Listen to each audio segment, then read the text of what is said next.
Platform fees. This is one of the biggest issues in all of crypto right now. And this research report tells us the best way to trade cryptos with the lowest fees possible. We've been working on this report for a while now because there's no one source that gives the full picture. In many cases, data here had to be collected by manually reading the terms and conditions on more than 50 exchanges, something I wouldn't wish to my worst enemy. But the work is done and I have the answers. First, we need to find two major types of fees, maker fees and taker fees. When you make a trade on an exchange, you're either placed in one of two categories. You're either a maker or you're a taker. And this matters because taker fees can be as much as 5 times more expensive than maker fees for your buy or sell order. So let's say you're selling $10,000 in crypto. This can be the difference between $10 in fees and $50 in fees for the exact same transaction. To understand why this is, it's best to think about what exchanges want.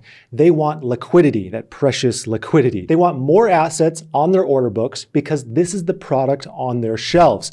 Liquidity. If no one is placing their assets on the order book, the exchange can't make any money. So a maker is making the order book. They are adding liquidity to it. A taker is taking from the order book. They are reducing the liquidity available, meaning the exchange has less to sell later. So this makes sense. Many exchanges charge less for maker fees because you're helping them keep their proverbial shelves stocked. Now, what determines if your buy or sell order gets labeled as maker or taker? Typically, this comes down to timing. If you place an order and it's executed immediately, you're usually going to be considered a taker. A market order is always a taker because you're effectively making an order that says, hey, I want to buy or sell this asset immediately at the current rate. Thank you very much. So you're always taking from the top of the order book. To understand this further, let's take a look at this order book for Bitcoin. Sell orders are in red and buy orders are in green. The current price is $46,500. This is the equilibrium between buy and sell orders or supply and demand. Shout out to Alfred Marshall. If we come in and place a buy order right at $46,500,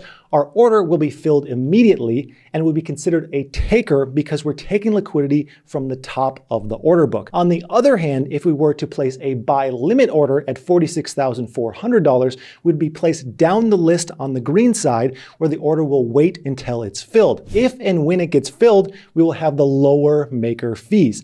This is because we're adding liquidity to the order book, helping out the exchange until the order gets filled. So the moral of the story is you can often save money on trades right out the gate by simply using a limit order at a price that isn't executed right away. Now let's take a look at these charts that I've made comparing the top crypto exchanges and their fees. There are 5 major fees that you should take into consideration and 2 exceptions that can actually lower these fees in many cases. Of course, first we have maker and taker fees that we just discussed. We can see on these 7 exchanges, the fees range between 0.01% for BitMEX, which is next to nothing, up to 0.35% for BitREX. I know they sound very similar. You'll also notice that for some of these, the maker and taker fees are the exact same. For others like BitMEX, the taker fee is 5 times higher than the maker fee, so it's important to look at the fine details here. And then we have spread fees. None of these 7 have spread fees, but in most cases, if you see a spread fee, this means there's likely no maker or taker fees because the spread is simply another way to charge transaction fees. However,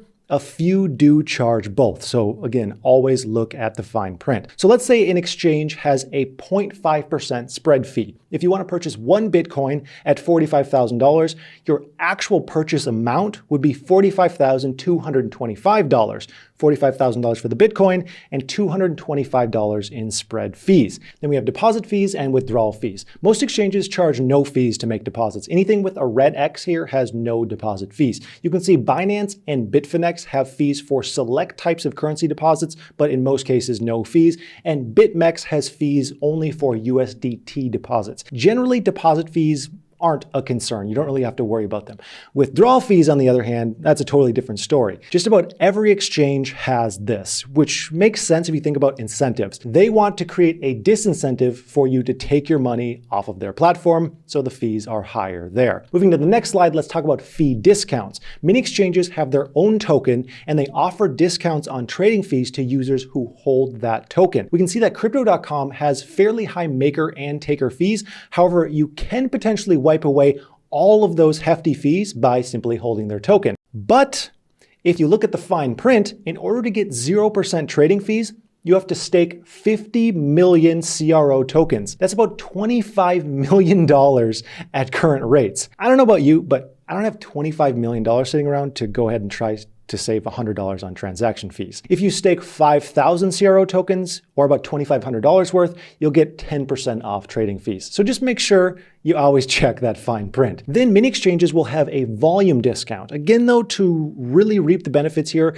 you need to be a bit of a baller, or you need to have like your entire extended family trade on the same account, which seems like a terrible idea. You can see FTX's volume discounts. They're quite high. You have to be a bit of a baller, but they're really not that bad when you consider FTX has some of the lower fees in town already. Looking at transaction fees, here we can see eToro has a spread that we talked about earlier, a pretty hefty one, and you can't buy ADA there anyways. Coinbase's fees are definitely on the high side, but nowhere near CoinMama, which absolutely knocked everyone else out of the park at 3.9%. Here's another 7 to look at. Straight away, you'll notice BlockFi has 0% maker and 0% taker fees. Here I have to do an obligatory plug because you can use the link in the description for BlockFi to get up to $250 in Bitcoin for joining, and they offer interest on cryptos and stablecoins as well as a crypto credit card that pays you cash back in Bitcoin. Now, I will say with the fees on BlockFi, 0% is amazing. However, they don't have the largest selection of cryptos in the entire world. You'll find the big popular cryptos there, but you're not going to find the tiny little altcoins on that platform. You'll also notice here that BTC Markets has a negative maker fee. This means you actually make money by trading on this site as a maker. This isn't limited to BTC Markets. However, you'll typically only see negative fees when combining something like a volume discount on top of normal trading fees, not just their flat-based fee like this. So that's pretty awesome. That's an awesome feature. Moving on from here, you'll notice Gemini's fees are quite high. And you also notice HitBTC is on the very, very low end for fees. And we also have some significant volume and token discounts here as well. 2 more pages left. Here you can see Luno and Liquid have 0% maker fees. PancakeSwap, despite being a decentralized exchange, has higher fees than many of its centralized brethren at 0.2%. KuCoin is at 0.1% maker and taker fees. I actually use KuCoin for most of my personal trading because I take a few other factors into consideration beyond just trading fees. I like having a platform with a ton of options. KuCoin has over 540 cryptos currently, and I like being able to do bots and lend and buy cryptos all in the same site, and they're good for all of that. What KuCoin isn't the best about is for staking. Their staking rates are not great. But overall, my experience has been pretty darn good. River Financial is a bit different with flat fees of $1.49. This can be good if you're a high volume trader, but they also have a spread fee on top of this that could eat into those savings. In fact, 5 of these 7 have some form of spread fee. Something I want to point out about Robinhood, which also goes for Square, PayPal, and Webull, is they are not the best places to buy crypto. I'm ruining some future potential sponsorships here, but this is important. In fact, one of these platforms, I'm not going to say which, offered me a 5-digit sponsorship in the past to talk about their crypto services, which I had to turn down for this exact reason. If you're looking to be more serious about crypto, or you plan to in the future, don't start with one of these platforms. The problem is, once you are ready to spread your crypto wings and go a little bit deeper into this space, you'll find that you can't transfer your coins off these exchanges because you don't actually own the crypto keys, meaning you'll have to sell, which is a taxable event, and then buy back in on a legit crypto exchange. Now, some of these platforms plan to allow for actual crypto wallets in the future,